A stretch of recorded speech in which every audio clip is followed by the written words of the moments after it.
ไหว้สาครูบาอาจารย์พระมหาเถระทุกตนทุกองค์นะครับเจริญพรศรัทธาญาติโยมทั้งหลายตัวเนอห่างหายกันไปหลายวันเนาะสถานเนาะ วันในของบ่หัวนะวันนี้ก็ได้มาปะมาพบกันนะกี่วันแล้วบ่หัวเนาะบอกวันก่อนนะวันนี้วันศุกร์ที่21พฤศจิกายน2568กับผู้ช่วยศาสตราจารย์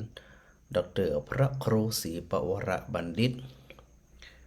106.5 เมกะเฮิรตซ์สถานีวิทยุเพื่อการศึกษาวิทยาลัยสงฆ์นครลำปางแล้วก็ออกอากาศอยู่ที่วัดอุทุมพรบ้านตาเดือตำบลพิจัยอำเภอเมืองจังหวัดลำปางนี่ครบถ้วนแล้วนะวันนี้นะรายงานศรัทธาแบบครบครันเลยวันนี้ห่างหายไปหลายวัน อย่างที่บอกสถานะมันเป็นเรื่องของงาน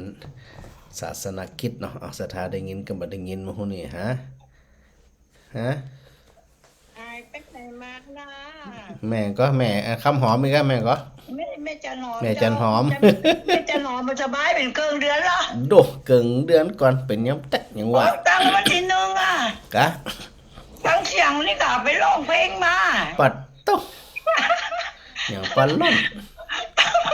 มันอายใหญ่สนิทอย่าง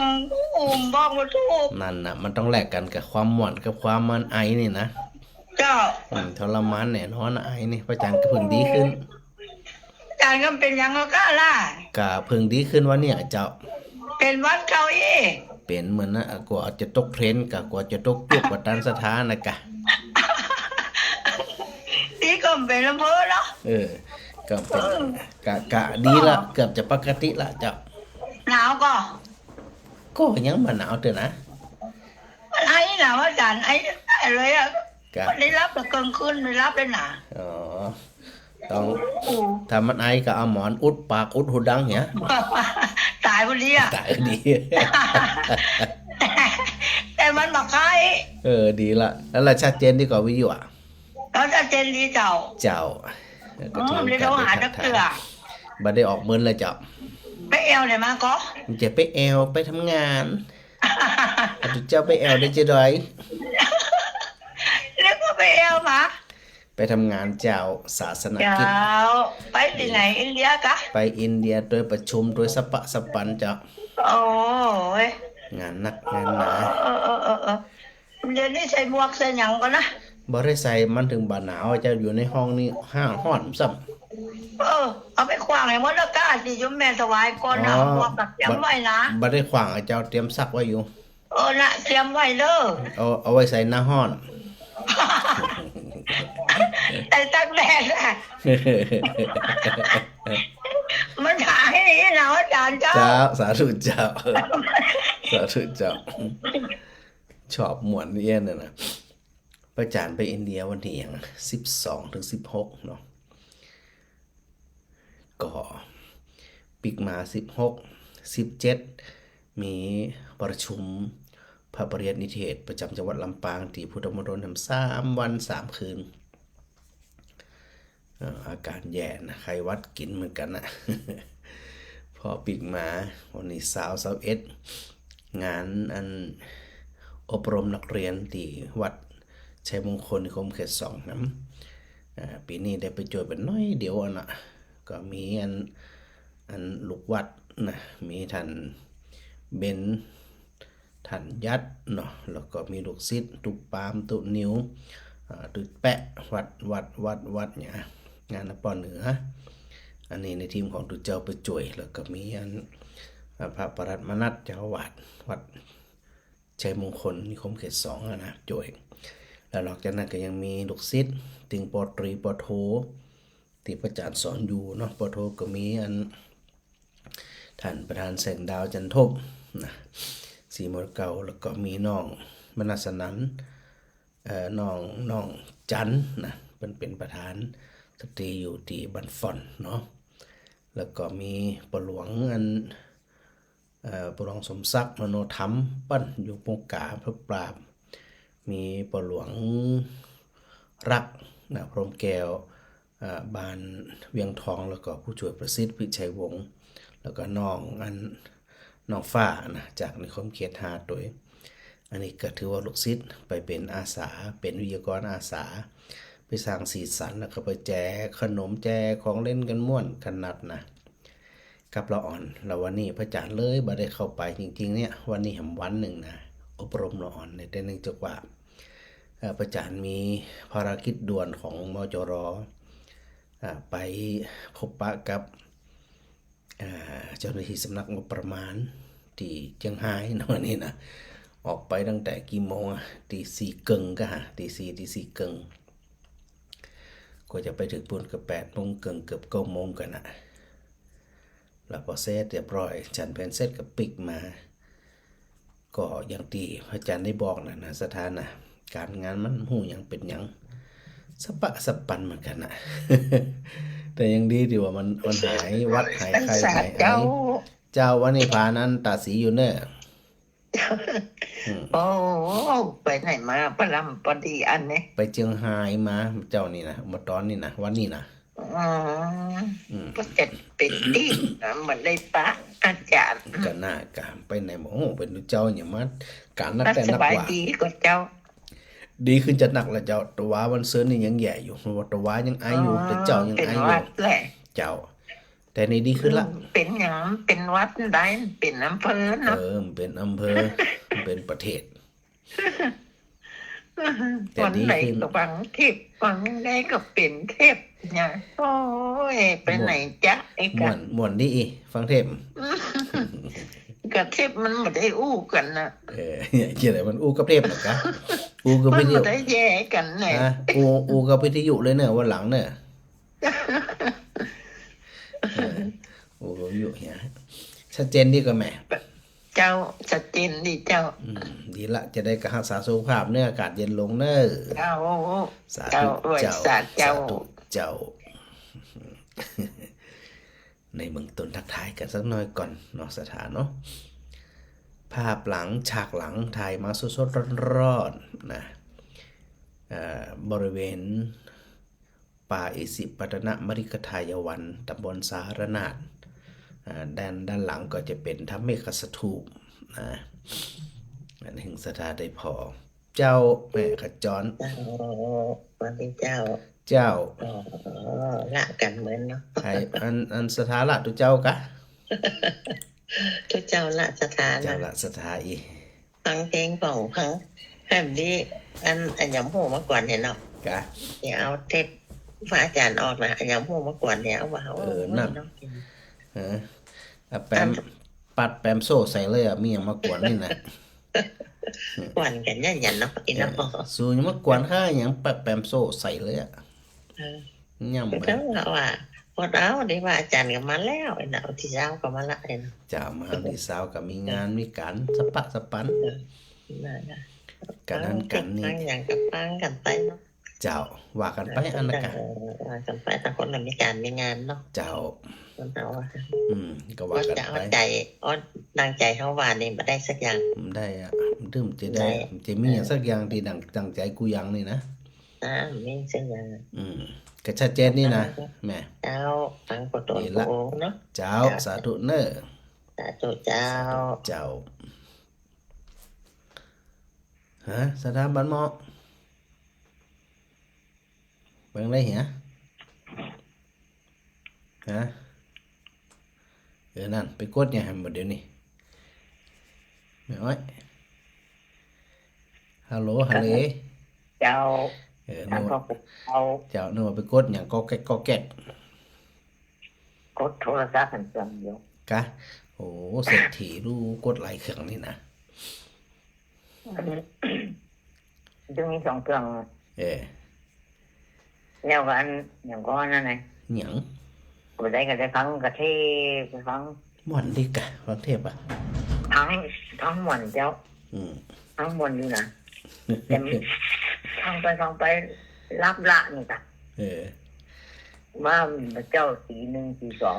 โซ ไอ้ อีก อย่างปิดปิดอยู่บ่ได้ปิดก็จะว่าได้หนี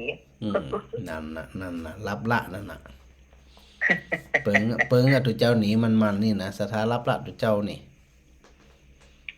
บางครั้งเขากับการรับเหมือนรับวันนี้จะไม่นี่ วันนี้วันได้รับบอลกันน้อยดอก กะ หน่วยงานการจะปาติเดี๋ยวนี้ก็แต่งขนมนี่ เดี๋ยวแข็งแรงหาโอกาสทำแข็งแรงดี อย่างงั้นแต่ ลูกเบาอ่ะขายกับขนมมาเนอะเงินกระทรวงถึงจะขายขนมอยู่ก็เป็นยังไงอ่ะ บอกแม่มันง้อมอีกครับ ลูกการหนักใจ เอา แกหมู เอาลูกมือก็เอาลูกมือเอาลูกจ้างก็ได้จะไปสมัคร เหมาเก็บทหาร ดีละสาธุนะแม่เนอะ นั่นน่ะอันนั้นน่ะอันรู้ว่าเนี่ยนั่นนั่นไหน หยังอันนั้นแหละคือหยัง เขียนทันโนประดนเนี่ย วัดบรรพต มันพูดละ เจ้า อันที่เป็นว่าอันจะหอมจะตั้งจะอันอย่างก็มันจะเก็บตั้งอย่างหูนั่นไง เก็บตังค์หยัง แล้วก็ว่าซานี่ก็เนี่ยจะฝากอันวนวิทย์ไปเนี่ย ได้กะฝากได้เลยเจ้าเขียนหน้าซองตัวเนอะ เจ้า เจ้ายินดีเลย ถ้าพร้อมมันได้ก็บอกพระอาจารย์ เจ้าเนอะ ในมอนซ้อม อ๋อ แล้วก็แม่ซ้อมนี่ละ เจ้ายินดีเจ้า เป็นออกรายการวันนั้นเป็นว่าแล้วก็เลยว่าจะจะบอกให้แม่มอนว่าใจก็เดี๋ยวถ้าใส่แล้วอันทานี่จะได้ก็จะบอกเงินทันอันพระปูคุณมาแวะเอาเนี่ย ได้เลยครับพ่อมันได้กระบอกนะแม่เนอะ เจ้า เจ้า กำลัง สาธุ อันเนี่ย สาธุ เป็นกำลัง เจ้า ใจให้ท่านเจ้า มาฮู้ว่าอันแม่มาลีมโนวงศ์บานโป่งเทวีอำเภอเวียงป่าเปาจังหวัดเชียงราย ได้ยินเสียงพระอาจารย์ขณะนี้อยู่หรือไม่เนาะเนื่องจากว่าแม่มาลีเนี่ยเปิ่นมาถึงที่วัดไข่หานพระอาจารย์ซึ่งหลานมาส่งดอกลูกเวียงป่าเปาตั้งใจมานะแต่พระอาจารย์บ่ได้อยู่เนาะพระอาจารย์ไปไหว้พระที่อินเดียเพิ่นก็เลยฝากซองทำบุญมาสาธุด้วยได้รับเรียบร้อยแล้วนะเดี๋ยวมีจังหวะจะได้แม่มาใหม่เนอะแม่เนอะฮะแม่ยุ่น ภาษาเจ้า เจ้า หนาวอ่ะเจ้า ยังบ่หนาวเด้นะ อ๋อเดี๋ยวออกตาทาต้องถามหาซื่อๆเนาะ โอ้เนี่ยเจแดมาเนาะเปิดไป เปิ้นเป็น เข้า พ่อโค ไป แต่ เปิ่น เปิ้นเป็นพ่อโคแต่น้อย การมันนัก จะอยู่ แม่ ที่ย่างเนาะ อา ถ้า จารย์ ทำ จ่วยเด้อเจ้า เอาใจจ่วยเด้อดีละเป็นกำลังใจ เจ้า กัน รักษาตัวด้วยเจ้า เจ้าเหมือนกันเนอะแม่เนอะ หนาว เจ้าบุญรักษาเจ้า เจ้า เจ้า นิ้วสุกเด้อ เจ้าถ้าก็ต้องรักษาสุขภาพด้วยนะผู้เฒ่าผู้แก่จะไปประพาสรักษามีเครื่องกันหนาวเนี่ยก็ใส่ไปนะจะไปเฮือนนอนทรมานถุงมือถุงเท้าหมกอุ่นเสื้ออุ่นใส่ไปนะแต่ตอนนี้ยังมันหนาวเด้นะหัวพระอาจารย์อาจจะอยู่ในห้องก็ได้เนาะลมบ่เข้าบ่ออกแต่ถ้าอยู่ตั้งนอกถ้าเป็นบ้านไม้เนี่ยมันน่าจะเย็นอยู่ถ้าเป็นบ้านใหม่นี่นะคงจะเป็นแบบนั้นพออันเรื่องของภาระธุระเนาะพระสงฆ์องค์เนรแต่ละรูปแต่ละตนเปิ่นก็มีภาระหน้าที่ที่แตกต่างกันไปเนาะสัตว์เนาะมีงานหนักของงานน้อยของแต่ละตนทำงานกันทั้งนั้นน่ะเจ้าแม่มาไล่ เจ้าว่าสาชอบ เจ้า เจ้า สาธุได้ยินชัดก่อนฮัลโหล เจ้าว่าสาเจ้าทานพระครูเจ้า สาธุเจ้า ชัดเจนดีเนอะทานพระครูเนอะ ชัดเจนดีแหละ เดี๋ยวกับฟังเทปตัวฟังเพลงตัวหนองมาซื้นจะเป็นจังเอาซับ คิดเปลี่ยนกันเนาะ เจ้าอันกะม่วน แต่ก็ ดิ น้องฟังอยู่เนี่ย ฟั ตะ ง ก่อนตะกูวนไปอินเดียมากันยังจ้า ฟังได้กูอย่าง อ๋อ อืม นั่นแหละก็ฟังทุกวันอันรักษาสุขภาพของเนอท่านพระครูเนอ เจ้าเหมือนกันเนอะแม่ อ๋ เน อ อะ หมวกล่ะหมวกที่แม่ถวายตะกอนนั่นน่ะ เวลาหน้าหนาวก็ไกลป่องนะจ๊ะเนอ เจ้าพระอาจารย์ว่าจะไปใส่น้ำห้อนนี่แน่ อ๋อ เวลาไปไหนที่มันเย็นๆนะถุงข้าวนี่โยมแม่ก็ซื้อไว้แม่ถวายแล้วนะเจ้าเวลามาบิณฑบาตมานานนะเจ้า เจ้าเดี๋ยวคือว่ากัน แม่ เนาะ ซื้อไว้นี่แล้วสีน้ำตาลเนาะครึ่งโหลเจ้า เจ้าได้เลยแม่ได้เลย เจ้า เจ้าสา เพ ธุ ราะว่าท่านพระครูจะเดินมาวันไหนกับหวยแต่ ยัง เรา ไม่ เรี ได้ ยนอย่างที่ ยังไม่ได้กำหนดเดือนเนอะแม่เนอะ เจ้าไม่ได้กำหนดเตี่ยเนาะเจ้าเนาะมันน่าสนใจมาเนาะเจ้าเนาะ เจ้าได้แกบอกกับเนอะ เจ้า เจ้าสาธุสา ขอบ ธุ คุณเจ้า เจ้า สาธุเจ้า เจ้า หลายคนหลายบ้านบ่เตรียมใส่บาตรล่ะ ยังบ่ได้กำหนดเดือนว่าวันไหนจะไปที่ไหนนี่นะ เดี๋ยวพอวันไกลๆหรือจะใดเนี่ยนะก่อนสัก3 วัน 5 วัน 7 วันอีกก็แล้วกันนะจะได้แจ้งสถาว่า แต่ละวันไปที่ไหนตังใดเนาะก็ตามนั้นแต่ว่าเดี๋ยววันที่23ก็คือวันเฮือนี้ซึ่งเป็นวันติดนะทางวิริสงฆ์นครลำปางมจรลำปางเนี่ยก็จัดมีเปิ้นฮ้องว่าฉลองปริญญาบัตรให้กับพระสงฆ์องค์เน้นให้กับลูกศิษย์ลูกหา ตั้งที่เป็นฆราวาสโดยเนาะ ถือโอกาสได้ฉลองเนื่องจากว่าเปิ้นเรียนจบนะปริญญาตรีโดยปกติหลักสูตรก็คือ4 ปีเนาะแล้วก็อันปริญญาโทโดยก็ฮับเปิ้นฮ้องว่าซ่อมฮับใหญ่ซ่อมใหญ่เนาะซ่อมใหญ่ซ่อมฮับใหญ่ในวันที่23นี้แล้วก็มีลูกศิษย์ลูกหาก็จะไปรวมฉลองใส่ชุดคุยกันดีอกดีใจศรัทธาญาติโยมครอบครัวพ่อแม่พี่น้องญาติโกโหติกาเจ้าบ้านเจ้าจองไปร่วมแสดงมุทิตาต่อพระบัณฑิตต่อบัณฑิตใหม่ที่เพิ่นจบใหม่ๆนี่นะก็จะไปฉลองกันในส่วนของวิทยาลัยสงฆ์นครลำปางแต่ว่าเวลาอันไปฮับแต่เนี่ยไปฮับวันที่6เนาะที่6ที่7ก็เดือนหน้านี่แหละนะธันวาเนี่ยก็เร็วสถามันเวลามันเร็วโหหยังมันเป็นหยังมันยะหยังตึ้มบ่เจ็ดตันแต่นะก็ยังกึดว่ามันภาระหน้าที่มันยังมันหนักปล่มปเหลือเนาะเปิ้นฮ้องว่าบริหารเวลาเนี่ยแทบจะบ่ตันนะเดี๋ยวงานนั่นเดี๋ยวงานนี่เดี๋ยวงานราชเดี๋ยวงานหลวงเดี๋ยวงานด่วนโอ้สะปะสะปันเหมือนกันนะมันก็ยุ่งอยู่ก็ว่าไปตามนั้นจมสถาฟังบ่ได้สถาบอกได้ยินมามันแล้ว ได้ยินออกมาแล้ว หมอว่าจะจมมันไหวฟังจะจมสถาเนี่ยก็ฟังตอนว่าตุเจ้าอัน ตุเจ้าก็อีดขนาดเหมือนกันนะในภาระหน้าที่เนาะแต่ก็ถือว่าเปิดห้องว่าจะได้ทำตัวให้เป็นประโยชน์เนาะทางอัตตหิตประโยชน์แล้วก็เนี่ยโลกัตถประโยชน์นี่นะหมายถึงว่าทำประโยชน์ถึงแก่ตัวเองตัวเองทำประโยชน์ถึงแก่ชาวโลกตัวเองที่พระพุทธเจ้าได้ทำเป็นแบบอย่างให้หมู่เฮาทั้งหลายเนี่ยได้ประพฤติปฏิบัติเจริญรอยตามที่พระพุทธองค์ได้ประพฤติปฏิบัติบนหัวพุทธจริยาเต้าที่เฮาทั้งหลายจะกระทำได้เฮาบ่สามารถที่จะไปประพฤติปฏิบัติเต่ากับพระพุทธเจ้าใดแต่ก็นั่นก็ตามเนาะเฮาก็ถือโอกาสที่นะได้ทำหน้าที่ตราบใดที่เฮามีกำลังกาย ก็เอากายของเขาเนี่ยนะเป็นสะพานบุญสะพานบุญก็คือสะพานแห่งความสุขถอดไปเพื่อที่จะไปขณะเดินก็มีความสุข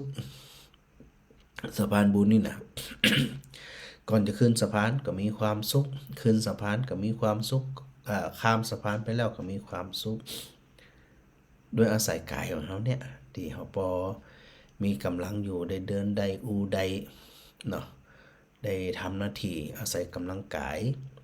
ที่เขาได้กินข้าวกินน้ำสถานญาติโยมมาส่งข้าวส่งน้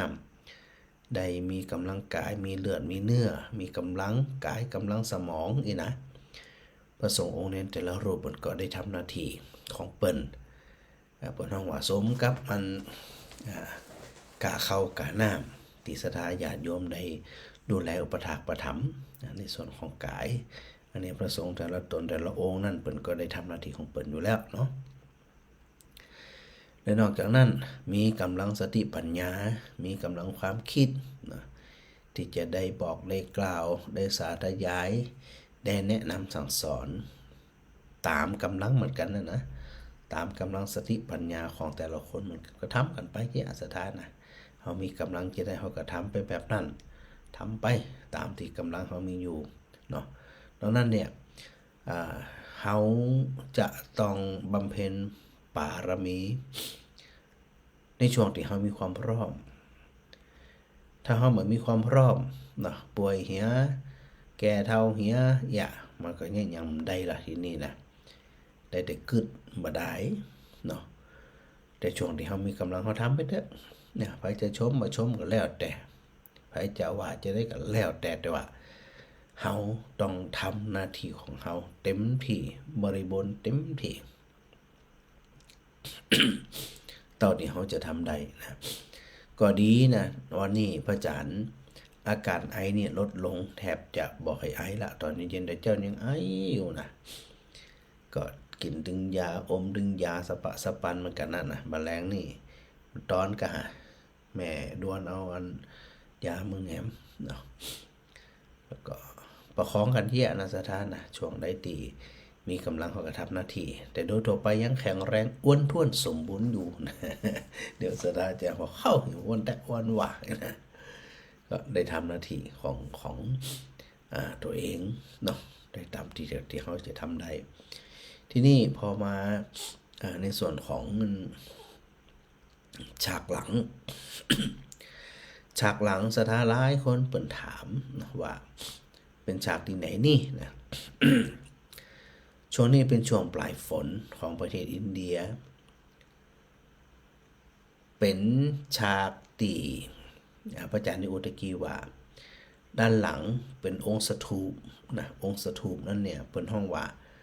ทำเมฆสถูปอยู่ที่ไหนอยู่ที่ป่าอิสิปตนมฤคทายวันสารนาถเมืองพาราณสี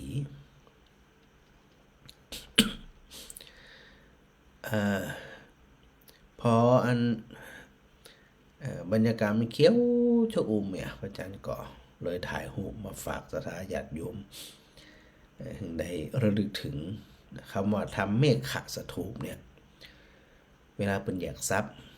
แยกมาจากคำว่าธรรมะบวกกับอิขะบวกกับสถูปนี่นะแปลด้วยรวมก็คือสถูปเป็นอนุสรณ์สถานแห่งการเห็นธรรมเห็นธรรมเห็นไผเห็น ไผเห็นธรรมหันธรรมเห็นธรรมนี่นะคือพระอัญญาโกณทัญญะ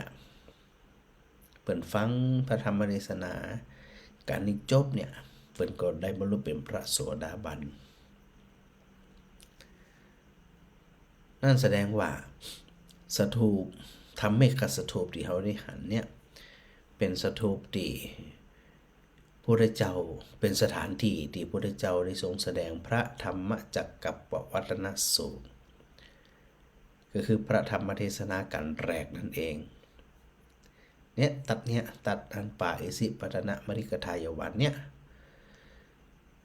หรือว่าตำบลสารนาถเมืองพาราณสีดังนั้นเวลาไปก็เวลามีเวลาบางวันบางครั้ง มีเวลาก็จะป้าสถานได้สวดสาธยาย พระธรรมจักรปวัตนสูตรแล้วก็มีโอกาสได้อธิบายความเนาะ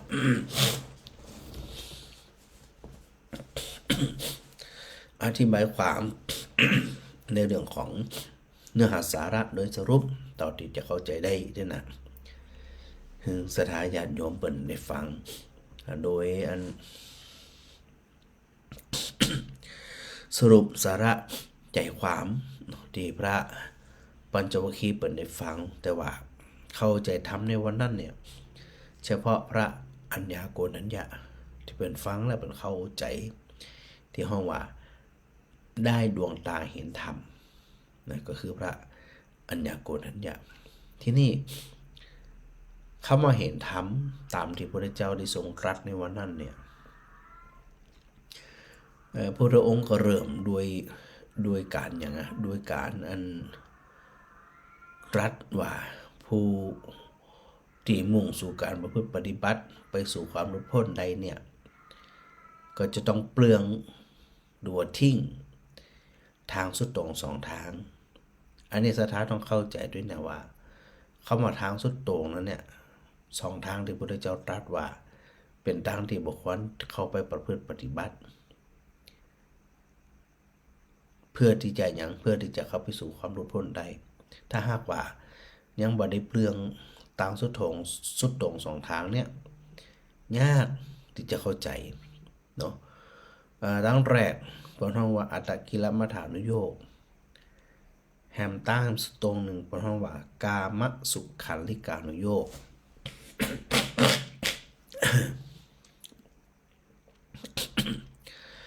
อัตตกิลมัฏฐานุโยคเป็นทางที่ ประพฤติปฏิบัติแบบตึงเกินไปนะตึงเกินไปเข้มเกินไปมันก็สร้างความบ่สบายกาย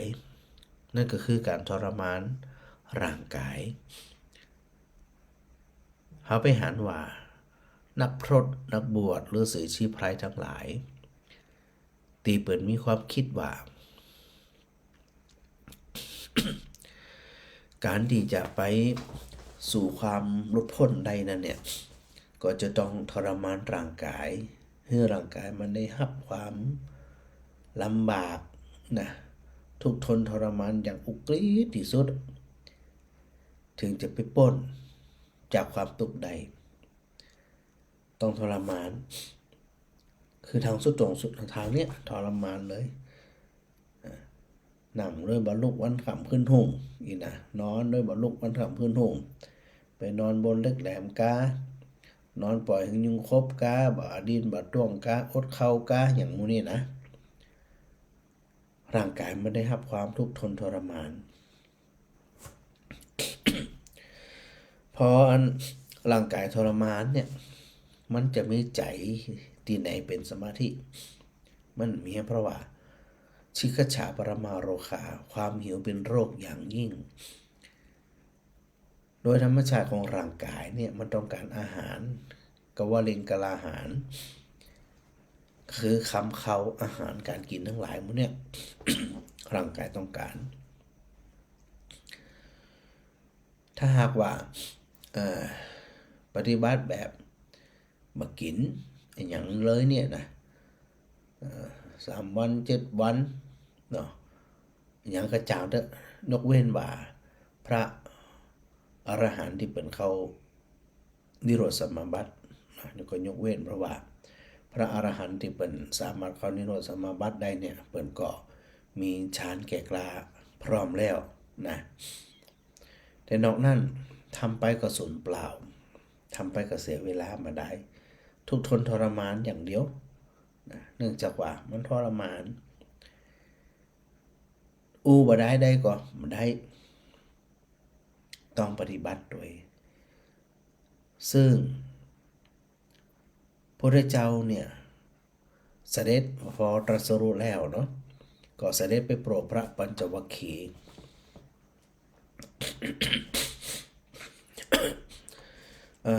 พอเสด็จไปเนี่ยมันน่าคิดตรงที่ว่าจะได้พระเจ้า จึงตั้งใจประทัยตั้งใจไปแสดงธรรมกับเราปัญจวัคคีย์เรื่องของการปลดเปลื้องทางสุดโต่งสองทางนี่ถ้าไปอู้กับคนอื่นไปบอกคนอื่นเนี่ยคงบ่เข้าใจ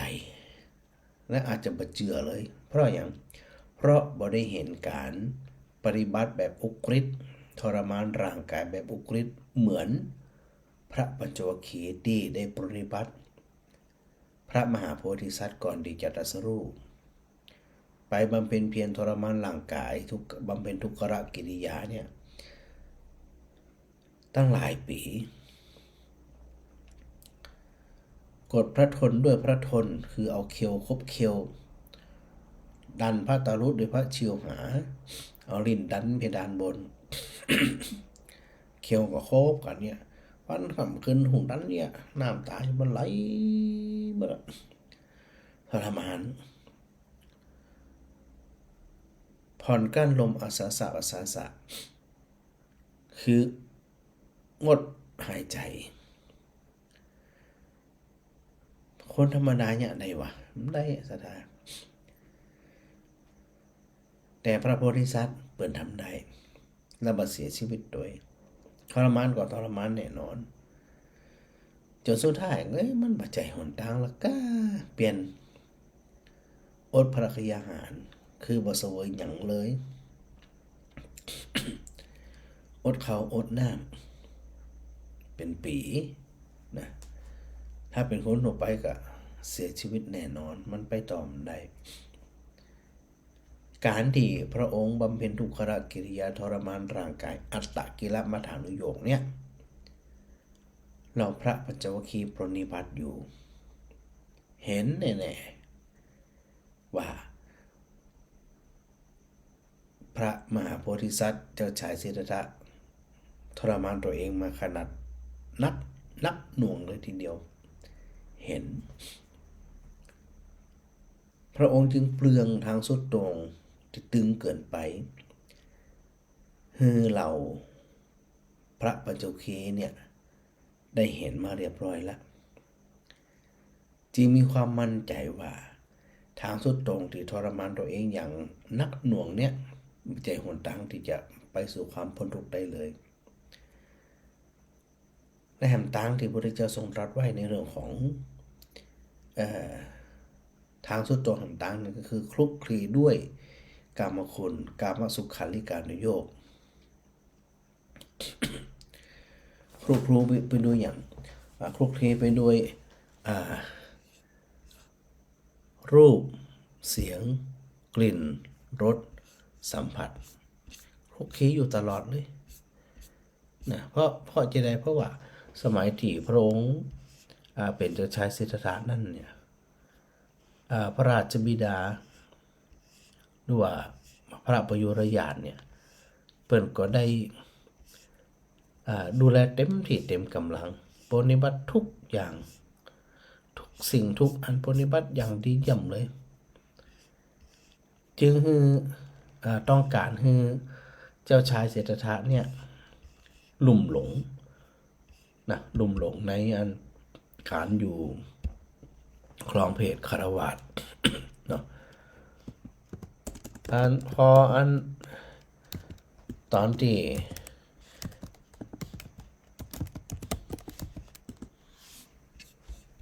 ชายสิทธัตถะเป็นอยู่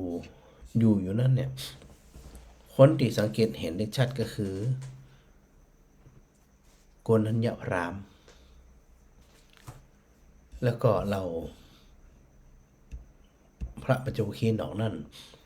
ก็ได้เห็นว่ามีการปรนเปรอเจ้าชายสิทธัตถะอย่างดีเยี่ยมก็คือในเรื่องของมนุษย์สมบัติเนี่ยครบครันบริบูรณ์บ้านจองห้องหอปราสาทราชวัง3 ฤดูมีนางสนมกำนันดูแลอย่างเพียบพร้อมมีอาหารการกินเรียบร้อยมีเสียงเพลงบรรเลงอย่างสนอโสดคือทุกอย่างดีหมดเพื่อที่จะผูกมัดเจ้าชายสิทธัตถะซึ่งก็นั่นแหละ ยิ่งถ้าเป็นคนทั่วไปยิ่งหลงเนาะถ้าได้คลุกคลีอยู่เนี่ยแต่ว่ากับพระโพธิสัตว์นั้นบ่ใจการที่อันคลุกคลีอยู่ในรูปเสียงกลิ่นรสสัมผัสเนี่ยในกรรมคุณทั้ง5เนี่ยนะพระปัญจวัคคีย์โดยเฉพาะพระโกณฑัญญะได้เห็นชัดและเวลาพระองค์ทรงแสดงหึงเปลืองทางสุดโต่งแหมสายนี่ก็คือการอันประพฤติหย่อหย่อนเนี่ยมันมีหนทางใดที่จะเข้าไปสู่ตรัสรู้ได้เลย ลักษณะการแสดงธรรมของพระพุทธเจ้านั่นเนี่ยพุทธเจ้าเนี่ยนะได้ชี้โทษและบอกทางไม่ใช่ชี้โทษอย่างเดียวว่าอันนั้นก็บ่ดีอันนี้ก็บ่ดีปล่อยละวาจาน่ะบ่ใจพระเจ้าเพิ่นได้ตรัสนอกจากชี้โทษแล้วพระองค์ก็ได้บอกธรรมชี้หนทางแห่งธรรมโดยพอได้ปลดเปลื้องทางสุดตรงสองทางแล้วพระองค์ก็ชี้ชัดว่าสิ่งที่ควรประพฤติปฏิบัติก็คือมัชเชนธรรมหรือมัชฌิมาปฏิปทาด้วยอริยมรรคมีองค์8องค์8ประการเนี่ยไปประพฤติปฏิบัติถ้าสมมุติว่าบอกแต่โทษบ่ชี้ทางเนี่ยเคว้งคว้างแน่นอนคนบ่เข้าใจตึ้งมันจะเข้าใจเหมือนเฮาเนี่ยอย่างสักอย่างสถานะเปิดเฮงเนี่ยอย่างสักอย่างบอกไปเตอะอันที่มันจะเข้าใจนะต่อเมื่อเปิ้นเนี่ยเป็นตัวอย่างเนี่ยพอนะเนี่ยเป็นตัวอย่างเนี่ยพอละหันแล้วมันจะอีรู้เนี่ยเพราะเนี่ยมันเขาเกิดความเชี่ยวชาญชำนาญดีแล้วก็ง่ายต่อการประพฤติปฏิบัติในส่วนนั้นเนี่ยพระพุทธเจ้าชี้โทษและบอกทางเนี่ยได้ชัดเจนว่าต้องปฏิบัติอยู่ในธรรมกลางบ่ไปติดอยู่ในทางสุดโต่งส่วนใดส่วนหนึ่งและประพฤติปฏิบัติทางใส่กลางแท้ก็คือกลางแห่งคุณงามความดีไม่ใช่กลางระหว่างความดีกับความชั่วมันต้องกลางแบบกลางบนยอดของความดีเท่านั้นบ่มีความบ่ดีมาเกี่ยวข้องเลยเช่นในเรื่องของสัมมาทิฏฐิเป็นมัคคะวิถีนะเป็นมัคคยานมัคคะหนทางที่นำไปประพฤติปฏิบัติก็คืออย่างมีความเห็นที่ถูกต้องก็เห็นที่ใดเห็นสิ่งที่เป็นสาระว่ามีสาระมันก็สถาน่าจะเคยฟังพระอาจารย์แน่ๆเนาะเห็นสิ่งที่บ่ใจสาระว่าบ่มีสาระมันก็แม่น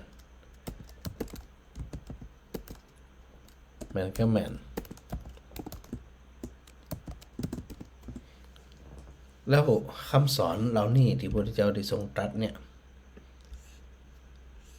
เวลาเขาไปเข้าใจนะสถานะ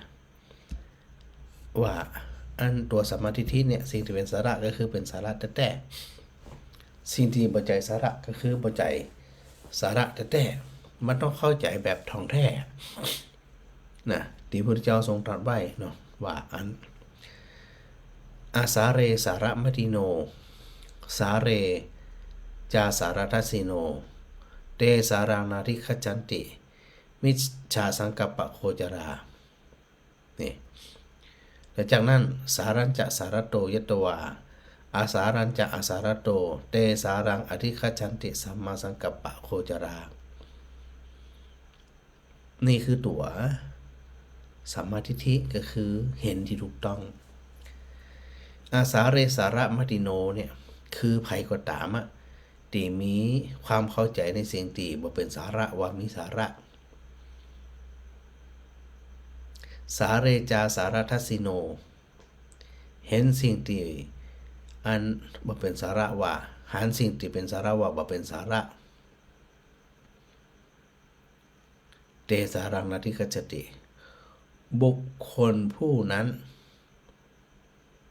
ย่อมประสบสิ่งที่ไม่เป็นสาระนี่ก็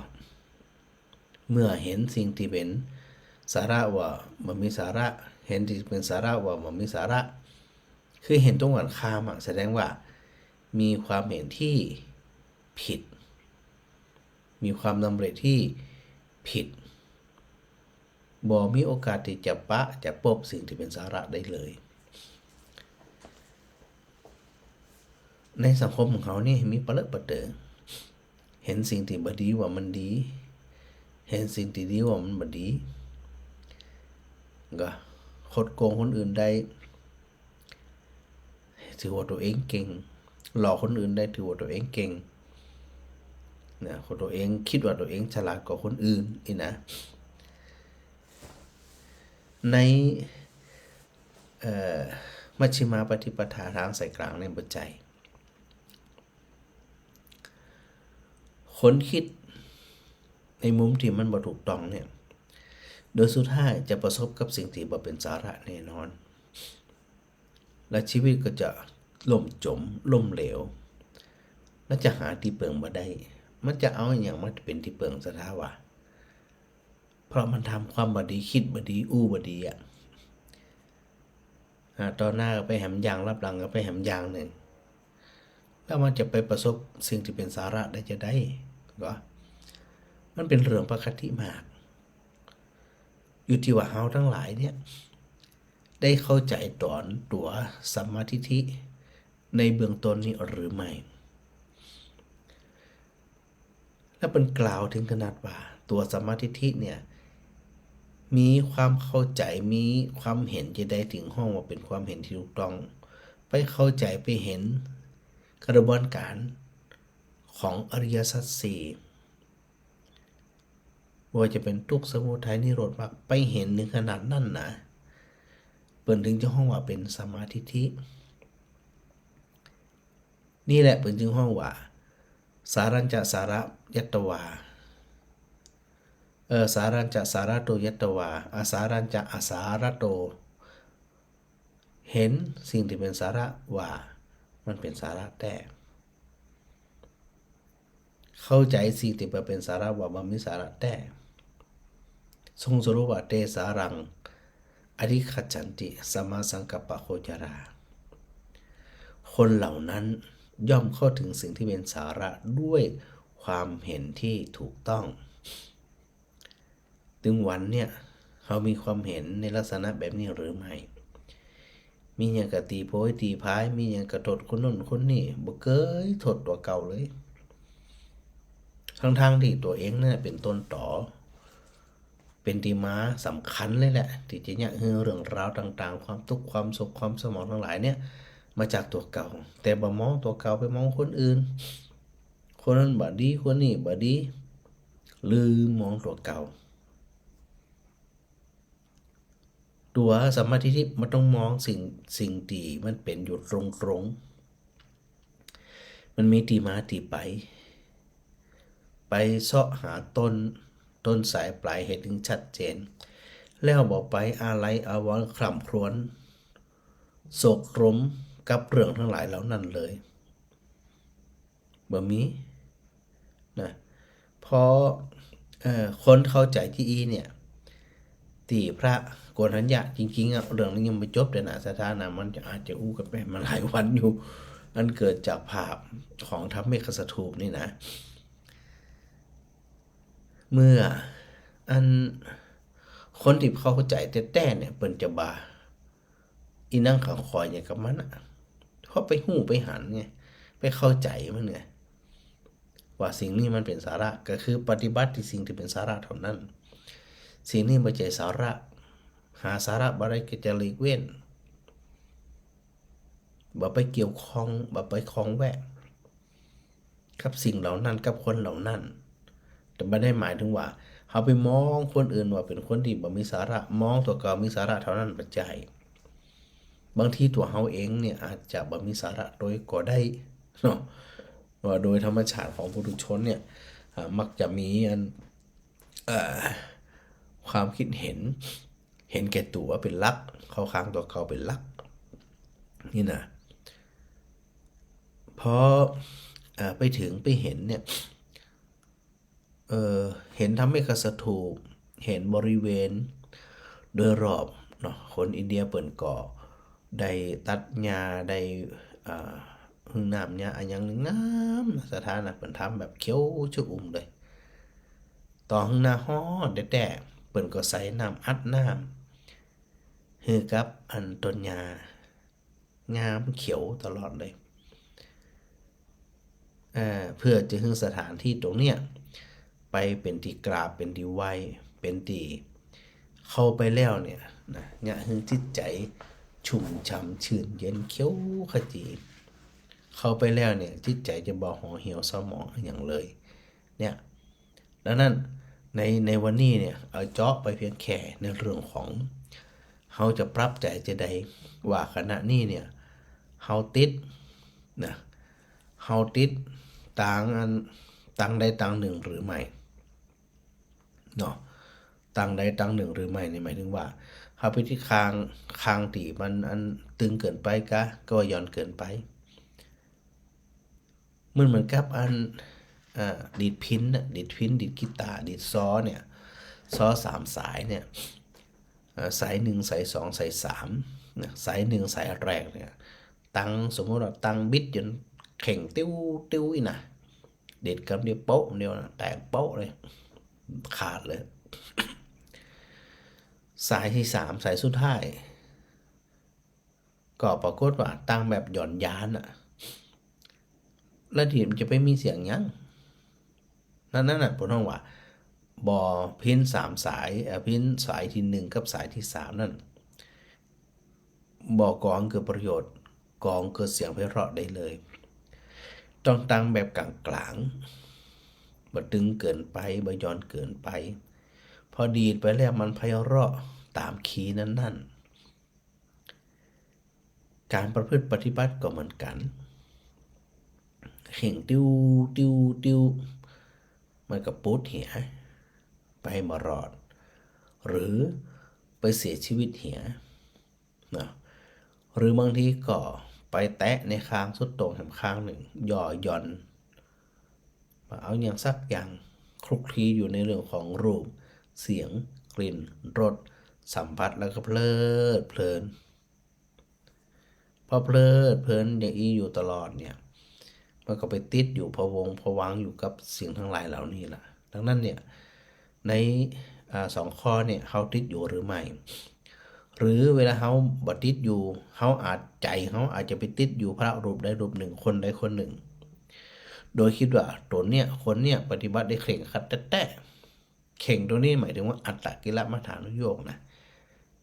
การทรมานตัวเองสุดโต่งเกินไปประเดี๋ยวนี้ก็มีนะในอินเดียเนี่ยนะในอินเดียก็มีลักษณะที่ว่าเนี่ยข้าพเจ้าเคร่งถือธุดงค์เรื่องอย่างข้าพเจ้าจะไม่รับบาตรกับคนที่ท้องก็เข้าใจว่าตัวเองเนี่ยเคร่งครัดบ้านใดที่มีคนท้องอยู่จะบ่รับบาตรบ่กินอันนี้มันจะเป็นที่เกิดประโยชน์ได้จะได้หรือบางทีเนี่ยก็อธิษฐานว่าเขาเนี่ยอันจะบ่กินข้าวกับคนตีอย่างเดียวคนตีอันบ้านที่มีคนตายอีนะที่เคยมีคนตายมันก็ตายกันอีแต่ถึงคนถือถึงศรัทธาญาติโยมที่หลงหัวเป้าหัวปั๊มคิดว่าเคร่งครัดคนเหล่านี้เคร่งครัดนะนับถือพุทธเจ้าบอกว่าเสียเวลาหมูนี่ตายเปล่ามันเกิดประโยชน์อย่างสักอย่างก็ต้องมาดูในเรื่องของกายกับจิตเพราะว่ามันเป็นเรื่องของกายกับจิต